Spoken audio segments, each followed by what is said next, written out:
Good morning, class 5. Today we'll start the first chapter of English 2, that is whistles and shaving bristles. Now, what do you understand by whistles? Whistle is a tube sort of thing made up of plastic or metal, and it produces a whistle sound.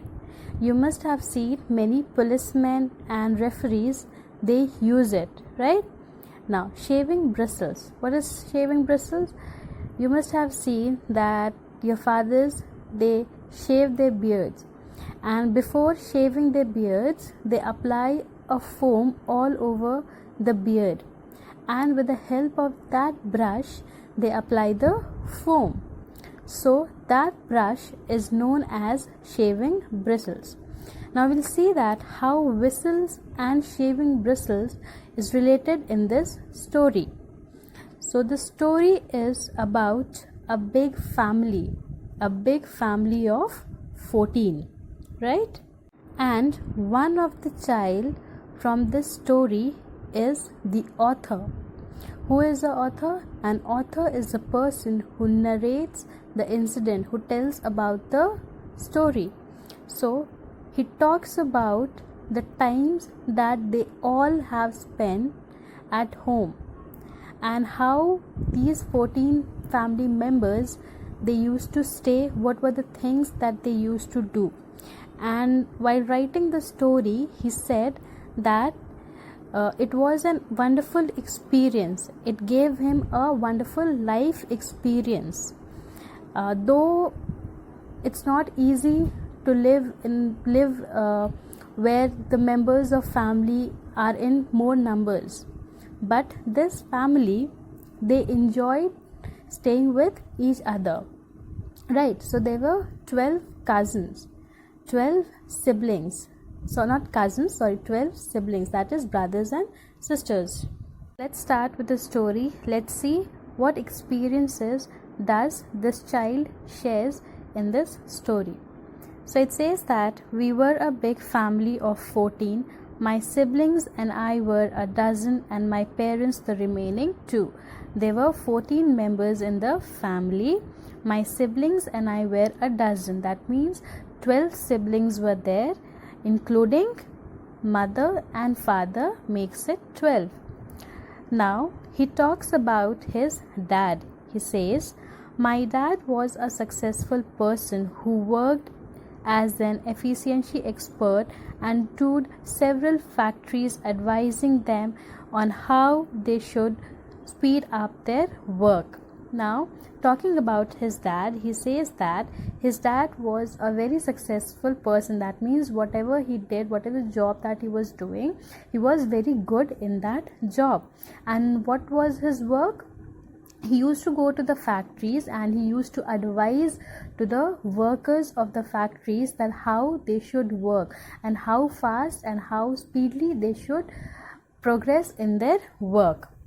Now, he was a tall, well-built and confident man, proud of his wife and family. Now, what was the appearance of his father? His father was he was very tall, he was good looking, well body made, then he was very confident and he was proud.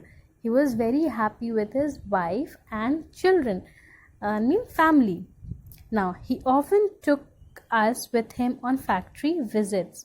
Now, when he used to go to the factory to look after his workers, he used to take his children also to visit the factory. Our house, a beautiful mansion at Montclair, New Jersey.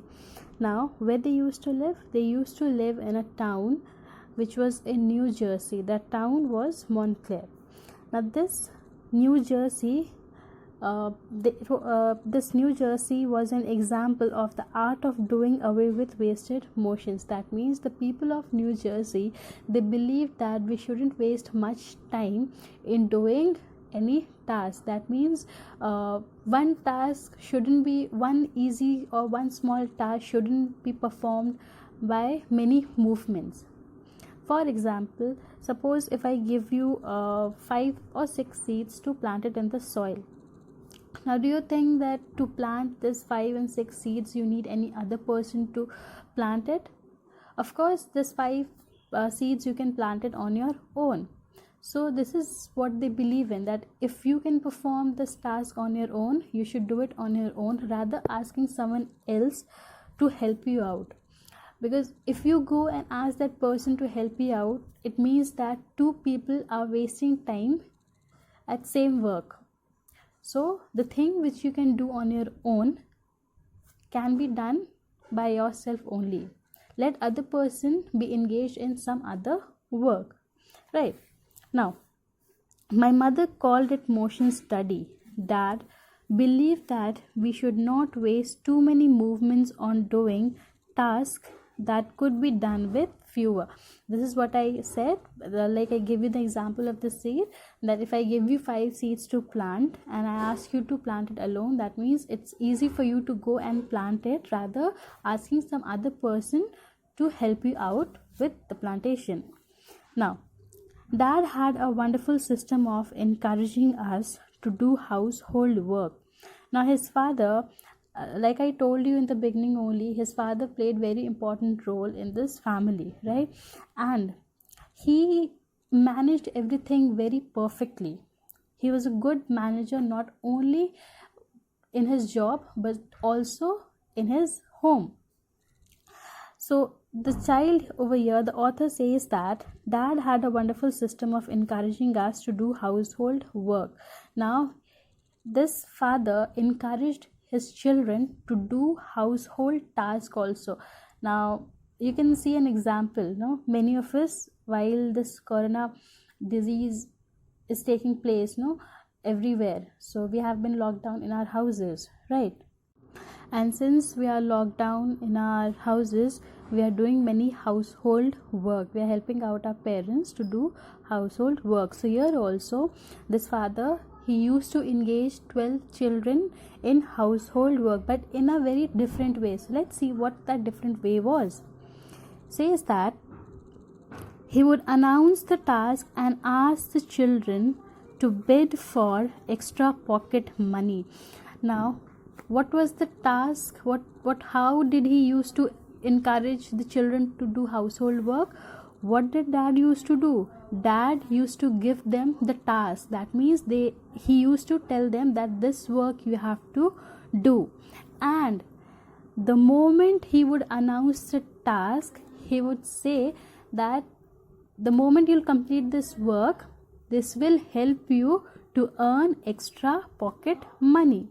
Suppose if I give you to write, suppose if your mother at home is asking you to wash the dishes, and in return she tells you that if you wash my dishes, I'll give you 10 rupees or the amount of 20 rupees. So you'll have this curiosity in your mind, that I want money.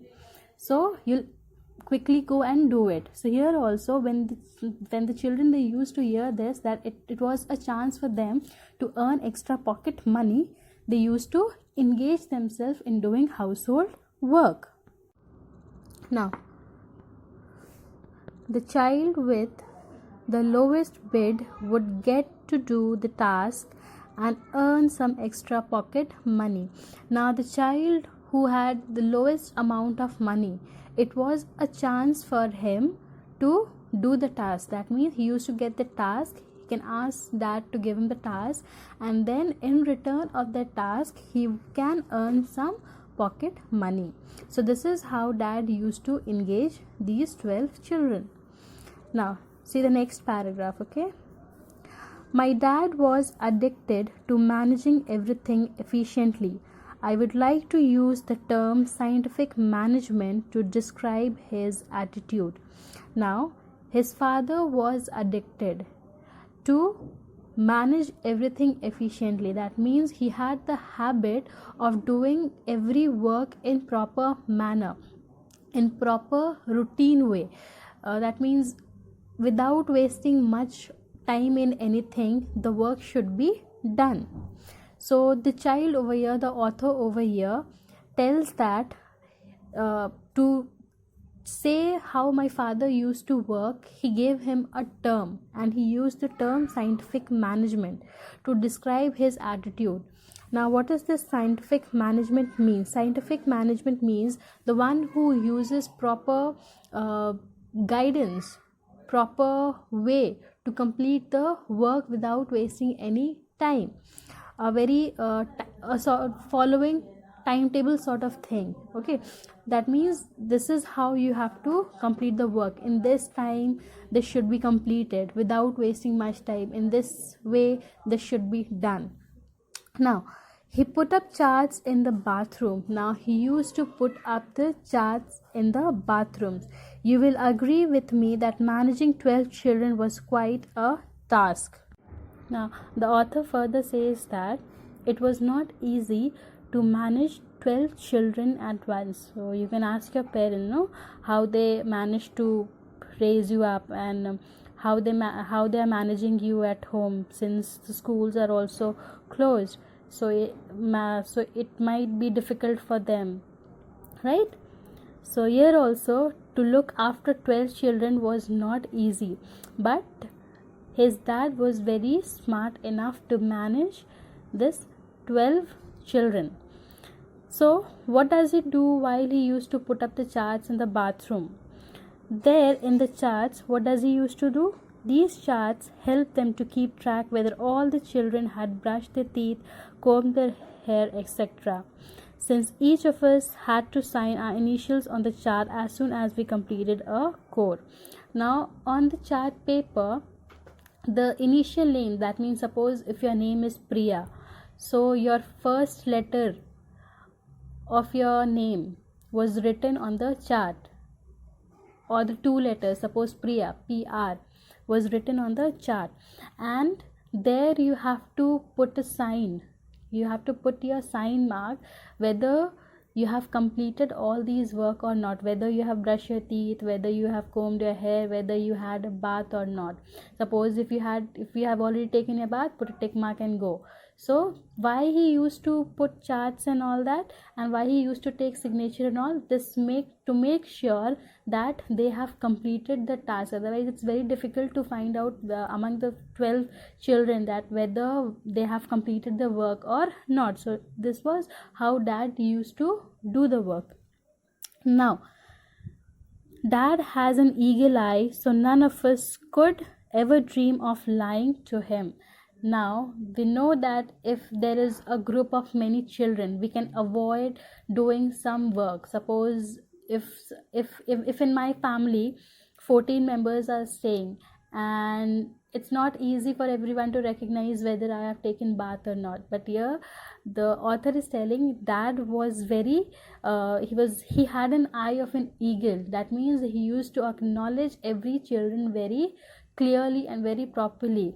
So no one even dare to say lie to his father.